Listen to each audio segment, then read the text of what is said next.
একটি ছোট্ট গ্রামের ছেলে ছিল রাহাত। তার জীবনের সবচেয়ে প্রিয় মানুষ ছিল মেঘলা। প্রতিদিন কথা না হলে যেন তার দিনই কাটত না। একদিন হঠাৎ মেঘলা দূরে চলে গেল।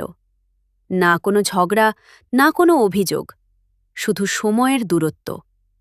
রাহাত প্রতিদিন অপেক্ষা করত। ফোনে স্ক্রিনে তাকিয়ে থাকত ঘণ্টার পর ঘণ্টা।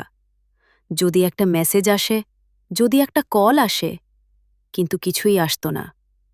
এক রাতে রাহাত একটি চিঠি লিখল। তোমাকে দোষ দেওয়ার জন্য নয়, শুধু জানিয়ে রাখার জন্য লিখছি, আমি তোমাকে ভুলে যাইনি। আজও কোনো সুন্দর গান শুনলে তোমার কথা মনে পড়ে। বৃষ্টির ফোঁটায় তোমার হাসি খুঁজি। তুমি সুখে থাকো, এটাই চাই। কারণ ভালোবাসা মানে কাউকে নিজের কাছে রাখা নয়, তার সুখটা মন থেকে চাওয়া।